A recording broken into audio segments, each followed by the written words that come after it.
Hello, and thank you for stopping by. I'm your host, Jerry Royce, and welcome to Positive Power 21 Network, where you get your positive on. This is a worldwide podcast for growth, wealth, and success. Thank you. Positive Power 21.org, Internet Radio. Hello, everybody. Thank you for tuning in. Thank you for tuning in to Positive Power 21.org. I'm your host, Jerry Royce, and when it's all positive, it's all power. Positive Power 21. And today we having on our show tonight a fantastic artist, author. We had her on several years ago when I was rocking iRock Talk Radio for some of you that was following me back then. And we're going to bring her on in a second as soon as we announce a few of our sponsors. And again, don't forget about Fast Tech Solutions. If you need help with your IT, they do consultations over the phone. You can give them a call. The number's on the website. They're covering Maryland, Virginia, Delaware, Pennsylvania, and D.C. Also, that same company is rocking a sauce, the family sauce called the Sauce Snob, Serrano Marinara sauce. And don't forget about the beautiful songbird Lori Williams out of Washington, D.C. at lori'sjazz.com. And don't forget about Mr. Theron, the self-publishing and entrepreneur king. He tells you all about how to self-publish, and he's on Amazon.com. That's Theron Shellman. We got ZukiPetGifts.com. Beautiful gifts for your friends who have, caring for pets. We all know pets are like kids. And our last sponsor for today is the Finely Dressed Man on eBay. And I think they still have Will Smith's suit going on a bed right now. I got to check that out because I was trying to get that, but I wasn't trying to spend on $1,200 to own Will Smith's suit, the exact suit he wore. All right. Thank you, everybody, for listening and your patience. All right. We got Rhonda M. Lawson. She's stationed up in Belgium right now. She just released a book called Twylite. So how you doing, Rhonda? What's going on? I'm good. How you doing tonight? I'm doing great. Well, I told you earlier I didn't get my full 1 hour nap, so I'm kind of a little slow, but I drank some cranberry juice, so hopefully, everything start moving. But I appreciate you being on the show and everything. You got me working on my, like you got me working on my day off. Well, don't worry. It's kind of late here, so I feel like I'm working on my night off. So it's all good, I guess. We're both putting in extra time. That's right, and it's raining like crazy out here in Maryland, so that's kind of affecting us and everything. But it's all good because we're gonna need that so we can sprout some beautiful flowers out there and grass and lawn to get a really nice lawn coming in the spring. Because we've been looking at nothing all winter, so everybody's been struggling with the winter this year. So it's good to get some spring rain.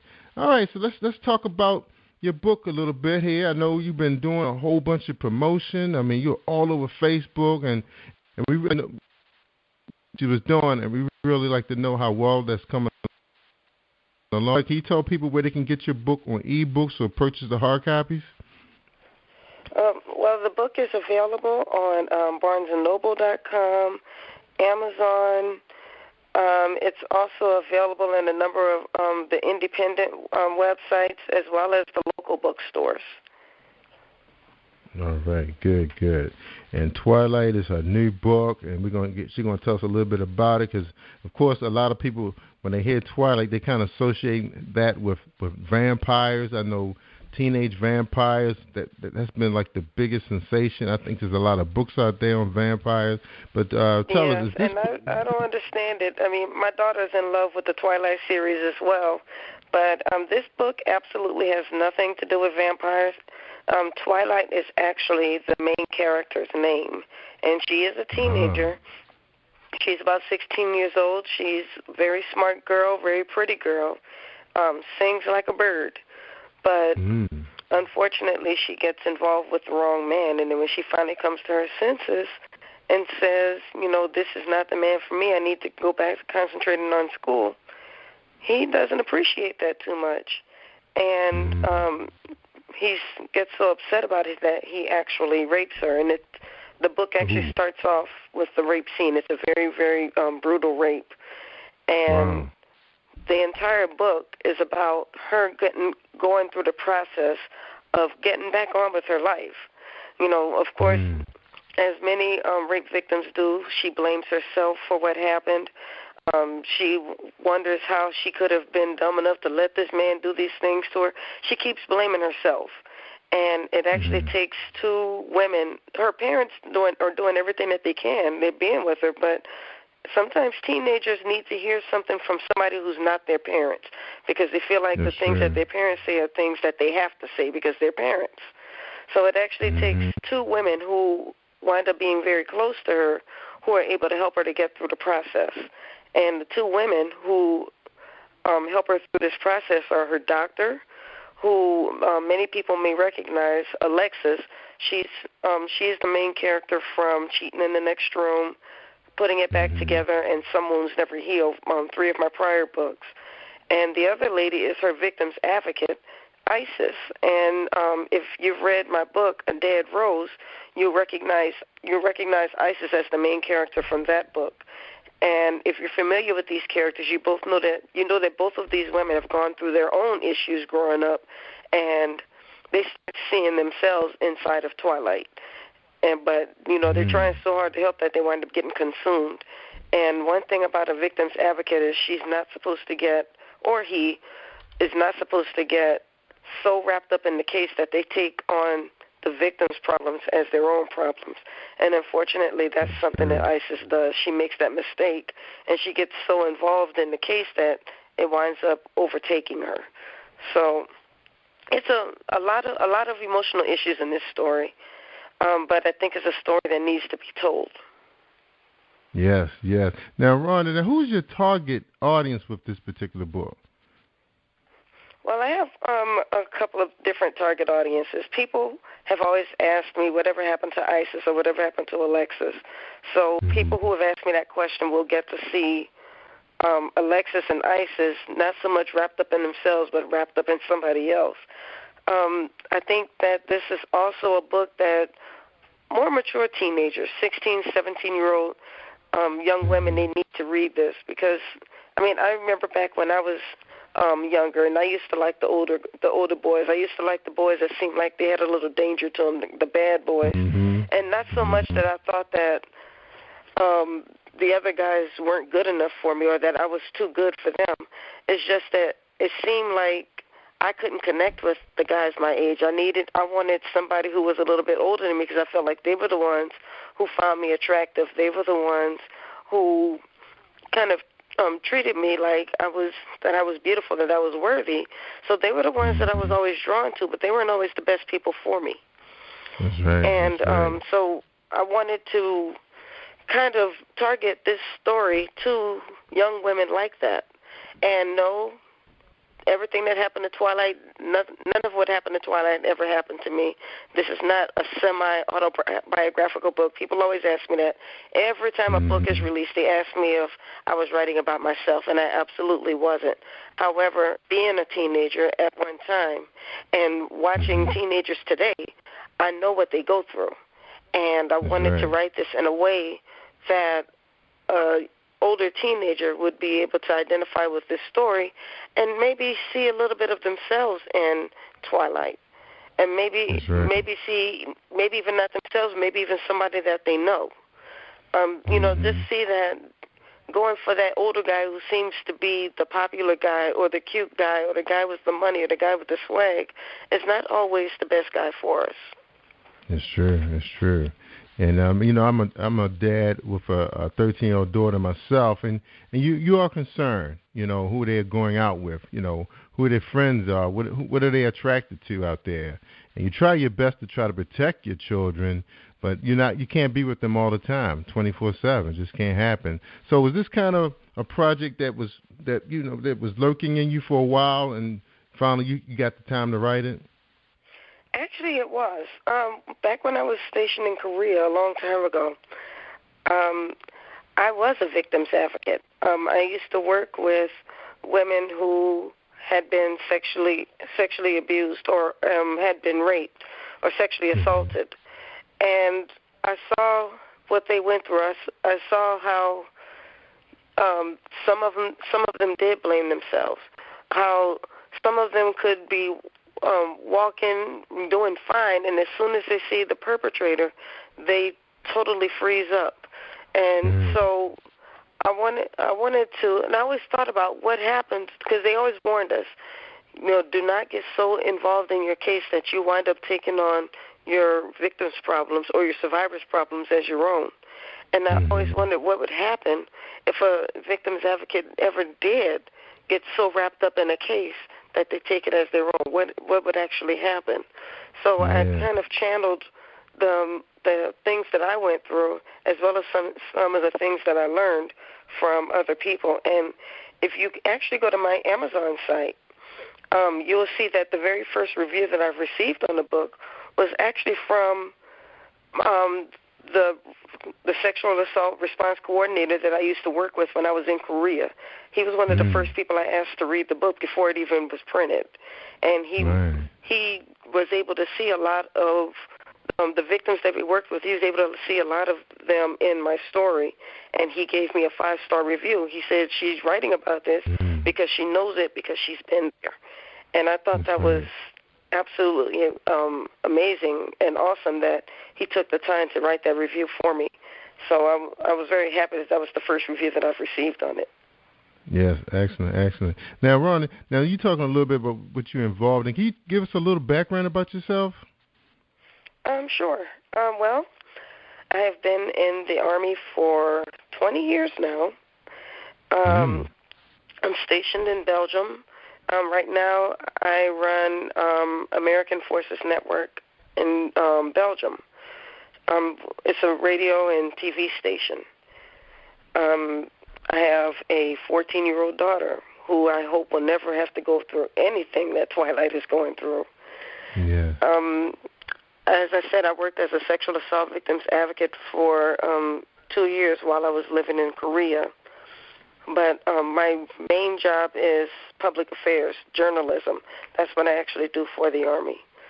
Okay. And I've done a lot in the 20 years that I've been in, but I don't take back anything because I absolutely love what I do. It keeps me busy, but I love what I do. That's right. You're doing a lot of traveling, or basically your stations last a little longer than normal.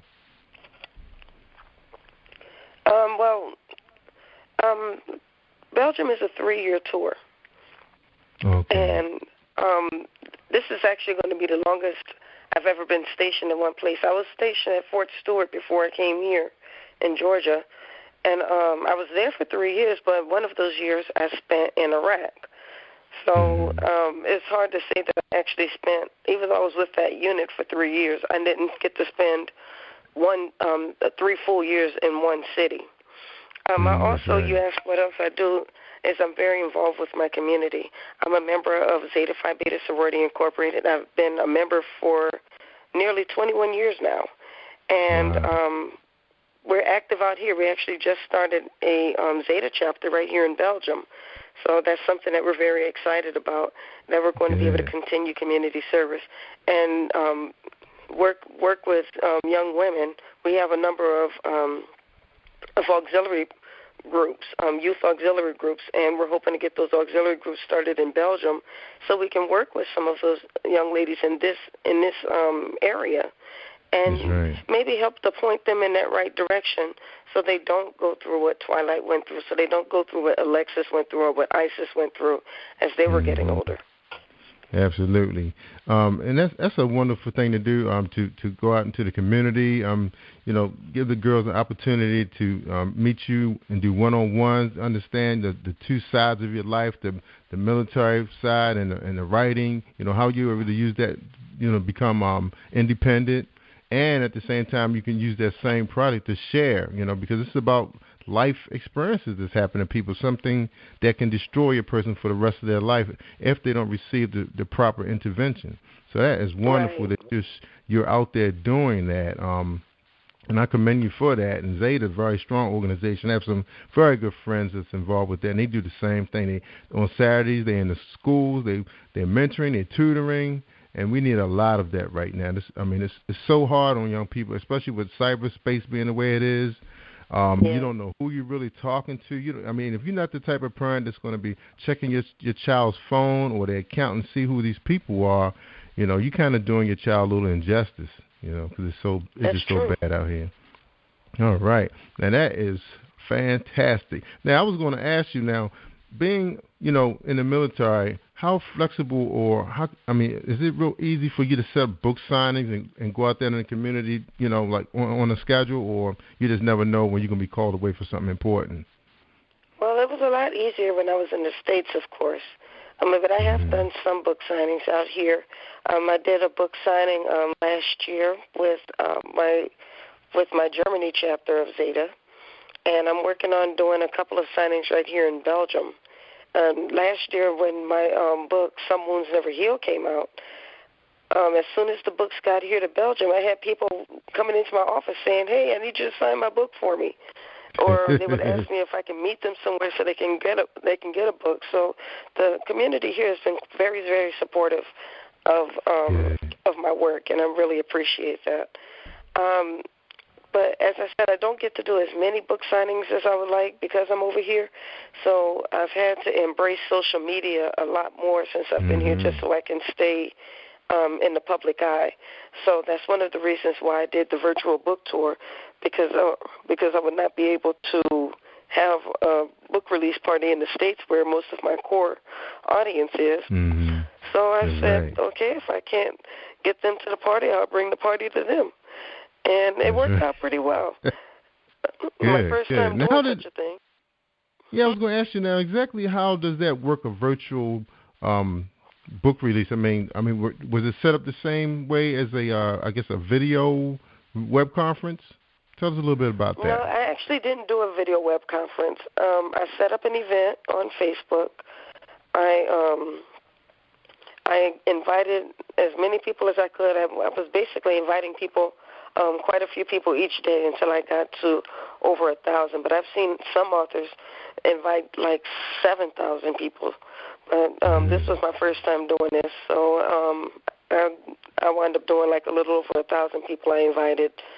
And I got a pretty good percentage of those people who accepted the invitation. And what I noticed was that even the some people who did not participate as much, they were in the group and they said that they were coming and they still ordered the book.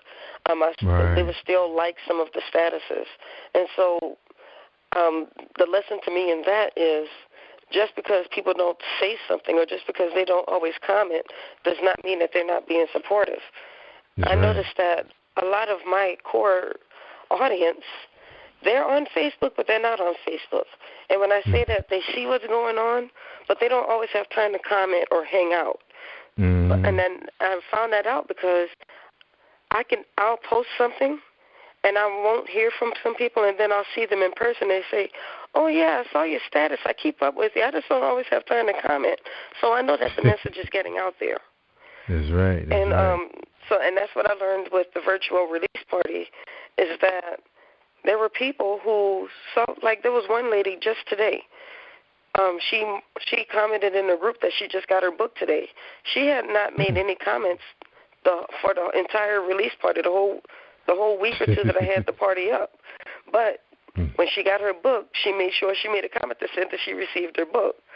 So it was a good eye opener. I haven't heard from her, but she wanted to let me know that she got her book today. So that's telling me that people are taking notice. So that's right. Continue to post. Continue to stay positive. That's right, and it's funny that people are like that because I guess because of the smartphones work so well or so fast that they can look and see what you're doing and say, okay, my girl is still out there, and bam, they keep it moving. Like you said, they don't have time to hit, even maybe just hit like, or, if you wear reading glasses, you're not even going to see that much on your phone. Because I find it to be really hard for my fingers to push like on a smartphone, especially the iPhone. I'm so close to wanting to trade this thing in for something a little bigger. But that is so cool that 1,000 people came out, though. Still, that is great because that's they're going to tell other people. They're going to be pushing your site. Plus, you have so many other forms of social media out there. What other ones are you using besides Facebook? I use Facebook a lot. However, I do have a Twitter site. I have a Pinterest, and I'm really starting to get a little bit better with my Pinterest. I just posted all of my book covers and to Pinterest. And what I've done is I don't just put a book cover on Pinterest. I put the book cover, but if you click on the book cover, it's going to take you to a site where you can buy the book. Wow. So it's kind of killing two birds, one stone. Somebody's going to click on that, and it's going to go right to where they can buy the book. And there are a lot of people who like to make impulse purchases. And so if they're going to make an impulse purchase, why not impulse purchase my book? That's right, absolutely. Now, does Facebook work the same way? If you post your cover, if they click it, it could take them to a site? Because I thought I seen that happen a couple of times when I was clicking on a picture. Yeah, you can do that because what you do is you're not just posting the picture of a book cover, you're posting the link to a site. Now, that could be a link to Amazon. It could be a link to Barnes & Noble. It could be a link to Goodreads. Whatever it happens to be, if you put a link up there, if people click on the link, it's going to take them to where they can purchase the book. Yeah, that is fantastic. Now, a lot of people are embracing not just social media, but also the virtual conference systems. I know a lot of the colleges are inviting employers by the thousand to coming to these virtual job fairs now, and the students could be as many as 10,000 sitting in there, and the employers can actually interview them. Now, have you had a chance to experience virtual reality, whatever they call it, programs? Not in that forum, but however, my degree is my bachelor degree is in communication studies. My master's degree is in human relations, and now I'm in organizational leadership. And one of the things that I've learned is that you have to be careful, you have to be cognizant of how you present yourself on social media, because what we found is that a lot of employers, or maybe even people who just want to work with you in a certain way, that what they'll do is they'll go to the social media and they'll see how you present yourself, because they want to be connected with somebody who is positive or who is presenting themselves, so to speak, in a positive way. And I learned that firsthand because I met a young lady on Twitter once, and she was seeing the comments that I was putting on Twitter, and she knew that I was a Zeta. And this was a young college girl who was not yet a Zeta, and she said, I'm interested in being a Zeta, and I've seen a lot of the comments that you made, and I know that you're very positive. Would you mind being my mentor? And at first I was like, who is this girl? I don't know who she is, but we continued to correspond with each other. And she was a very nice young lady, and today that girl is a Zeta. And when I met her face-to-face one day, she said, Rhonda, it's me. We met on Twitter, and I'm a Zeta now. She got excited, and she gave me a hug. And, I mean, to me, that was a beautiful thing. She had never seen me before. She never met me. But because of the way I presented myself on social media, she felt that I was somebody she could look up to. So to me, I value that. So, yes, it's my personal Twitter. I can do me. It's my personal Facebook. I can do what I want, say what I want. But I want people to know that if they are looking at anything that I'm putting on, that is going to be something positive. So That's I'm right. always very careful with how I present myself. That's right. And I've been looking at your pages. I mean, you always have the most beautiful pictures I've seen of you are up there. I mean, you're smiling. You just look so radiant. Your complexion is beautiful, your hair. So it is important for the young people, especially our young girls, to see an image of someone like you, and you pushing out products that can help them as well. So I commend you for everything you're doing out there. Rah, rah. Now, I was talking about the virtual. I was talking about the virtual programs that's out there where you can actually see video and you can actually communicate with these people. It's kind of similar to what YouTube is doing with Hangout. Are you familiar with Hangout? I am not, but I'm going to tell you who is. It's my doggone 14-year-old daughter. This girl is she's like a social media genius right about now. She is on YouNow. She's on YouTube. She has her own YouTube channel. In fact, she has 3 channels, but right now she has her own YouTube channel. She started off writing short stories and sharing them on YouTube, and then she got to doing video blogs. I guess they call them vlogs now.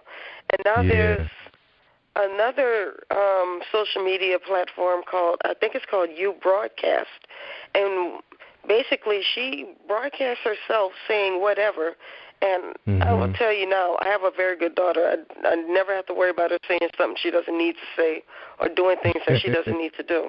And I've walked in on her doing her broadcasts, and they're always positive. But but she'll get on there, she'll broadcast herself saying whatever, just speaking off the top of her head. And the people who are watching can either like it or they can make comments. They say, they'll say things like, "Hey, we love you," and she'll be like, "Oh, I love you too." So she gets to respond to them in real time. So I have not done that yet, but she might be able to teach me something. That's right. You have a consultant living right under your roof. That is wild. Yes, I do. Yeah, because I actually ran across the YouTube Hangout with her name escaped me that quick. Tyra Banks, and she had a huge number of people in this thing, and she's actually on there talking from her own home or her laptop, and she just talking off the top of her head, just hanging out with them. And I think they can make comments. I'm not sure if she could talk to them live unless she push on there, unmute them, and they can actually say something to her. But they can type items. So that may be something that you as a popular author, being away from the States may have to do. Who knows? Yep, I need to get into it, and I'm probably going to have her teach me something, because that might be the next way to do a virtual release party, is to do it the You Broadcast way and let people just make comments and so forth.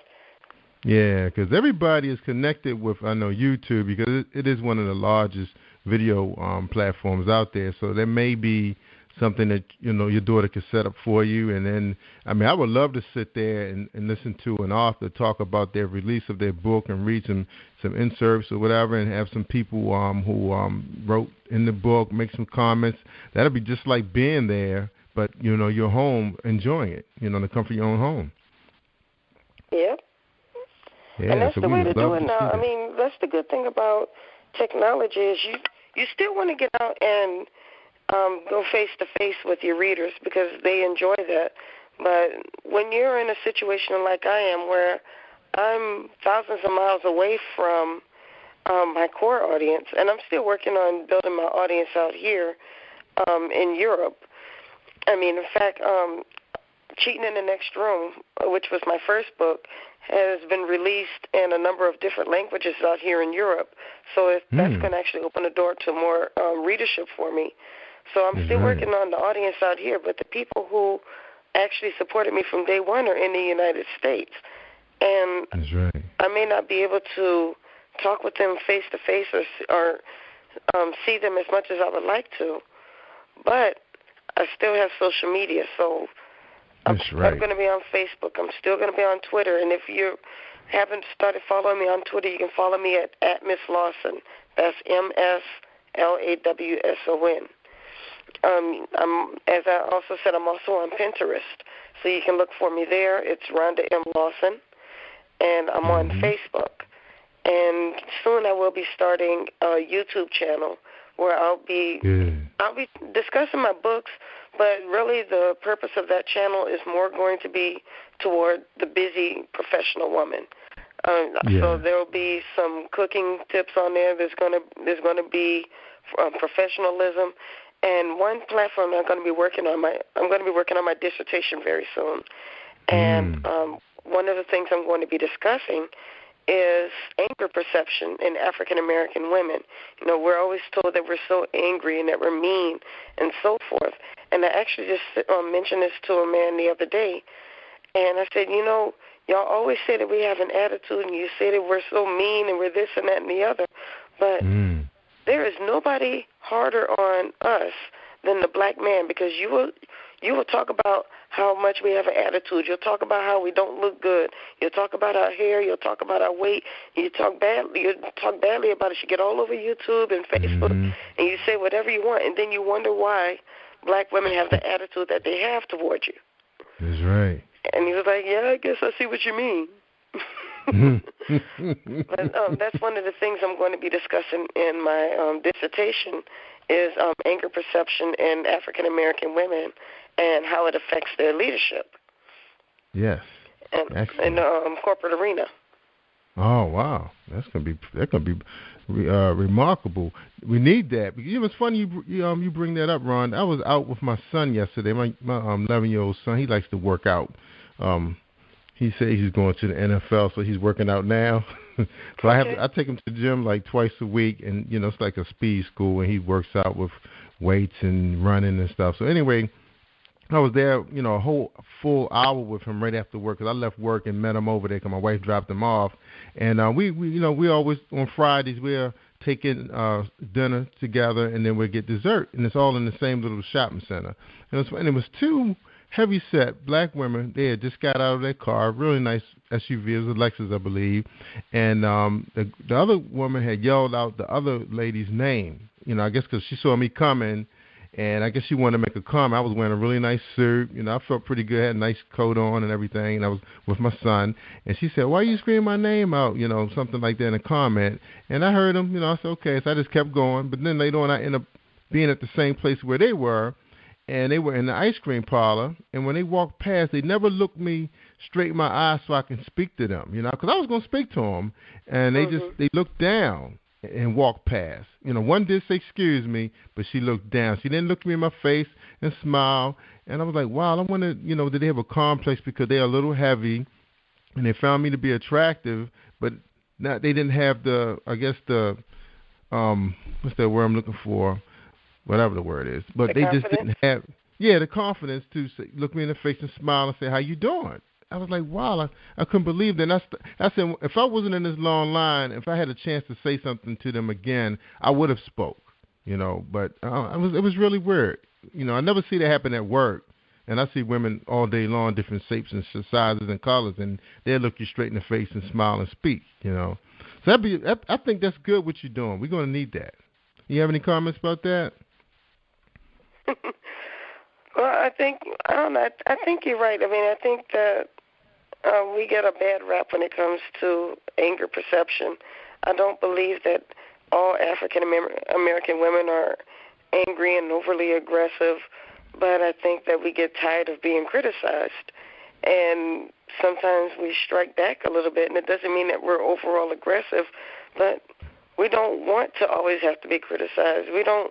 It's not fun to look. I mean, I've been doing my research on this, and sometimes I go to YouTube just to see what's on there. And there are so many African American men who are just they talk so badly about African American women, and it's always stereotypes. They'll say so things these like, are guys. Ron, who's these guys? Are these the guys that don't have no body, so they just mad? They ammo. And I don't even want to say a name, because if I say one of the names, I might be a subject of one of his YouTube videos. And he gonna target I'm not trying to Rhonda have Lawson. any social media drama. I understand. But I'm just wondering about this guy. I mean, does he have a sister, a mother, a girlfriend? I mean, for him to speak out, something must be really wrong with him for him to go out there. Well, because it's not just one person. It's I'm not going to say it's every man on YouTube. I'm just saying that there are quite a few, and some of them feel that the women closest to them are the exception to the rule. It's everybody else. Yeah, see, one is bad. One guy out there doing it is bad. Well, maybe he just didn't have good experiences, so this is just a form of therapy for him. It could be. Yep. Yeah, but I think what you're about to do is going to be fantastic. I mean, because there's a lot of women that suffer from low self-esteem, and I mean, I think these books that's being published now. There's a lot of wild urban fiction out there right now that's not really shedding really, really good light on a lot of black women. I mean, of course, some of the stories, you got the good and the bad, but the ones I've been reading, they've been pretty hard on the African American sisters. Mhm.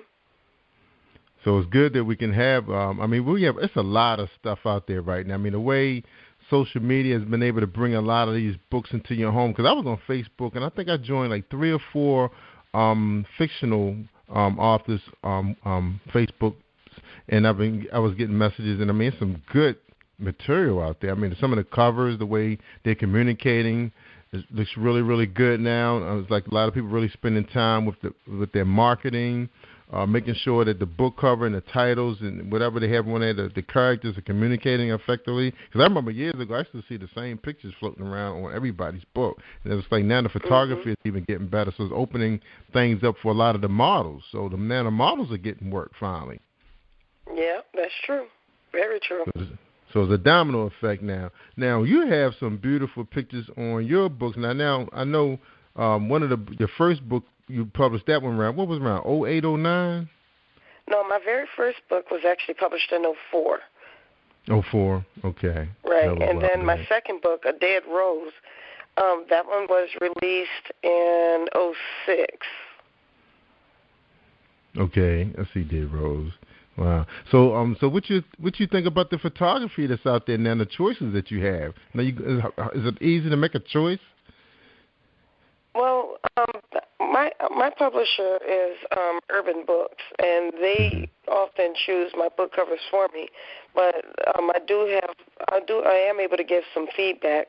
So if I believe that a book cover is going maybe in the wrong direction, if I let them know in enough time, they're able to fix it.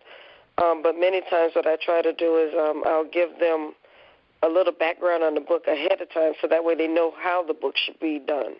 Oh, yeah. Good idea. Well, I think my favorite book cover that Urban has done for me was putting it back together, because, I mean, it was a very simple book cover. It was a picture of my main character just kind of sitting on the ground, leaning against a tree, reflecting.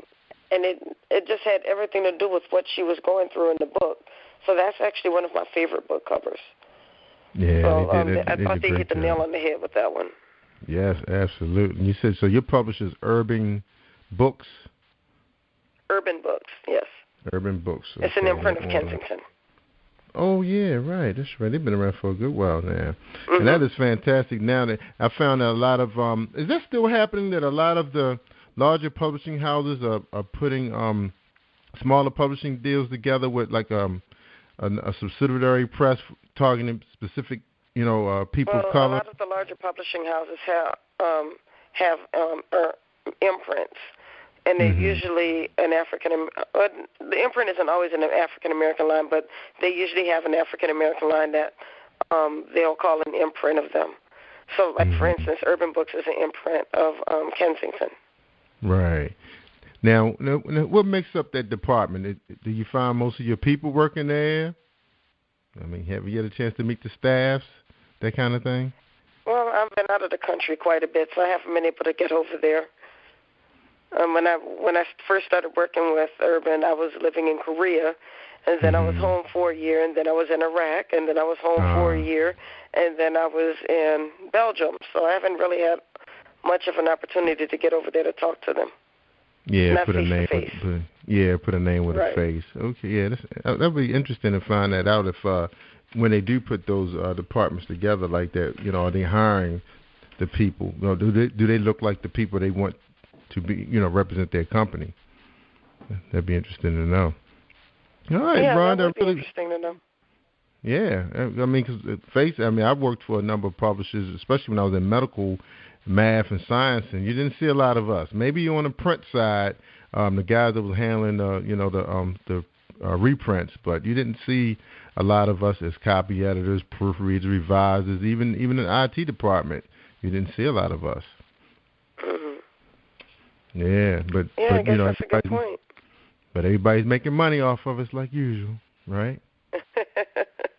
Now, you think you'll ever come to a point where you want to run your own publishing office or be an agent or, represent African-American authors in some kind of light?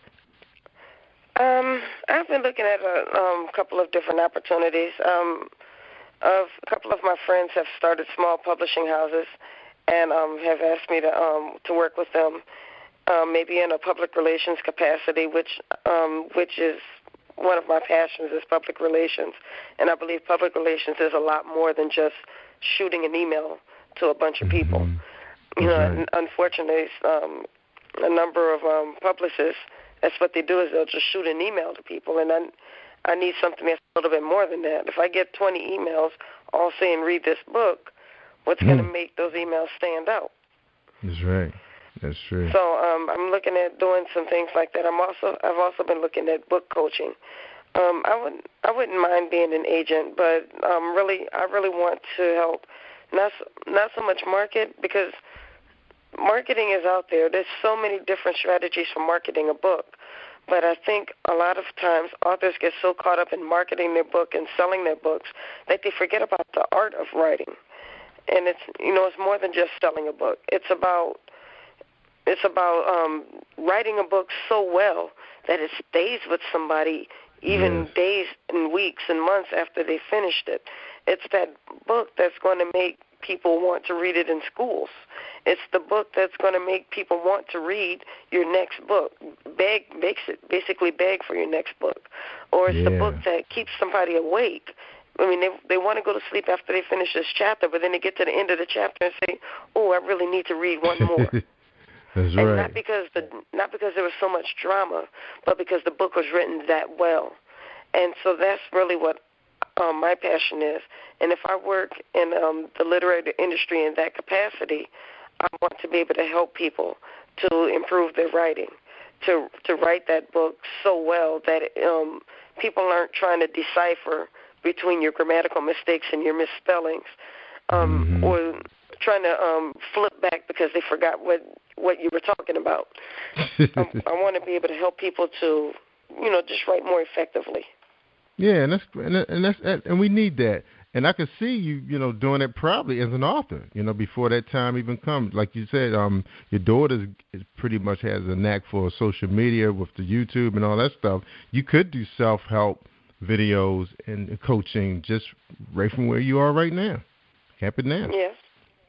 Yeah, I could see that happening. It'd be a big benefit to someone, I'm sure. That is wonderful. That is wonderful. Rhonda, well, we coming up on our hour, and I'm so glad we were able to get you on. I know, it was pretty tough, the time zones and everything, but I really appreciate you being on Positive Power 21, and I just want to know, you have any final comments for anybody out there that's listening to this show? Well, I just encourage everybody listening to please support the book, Twylite. I think it's an excellent story. It's a well-written story, and I'm not just saying it because I wrote it. I really believe in this story, and I know that it's going to touch you the way it has already touched me and a number of other people who have read the story. I also ask you to follow me on Twitter at Miss Lawson.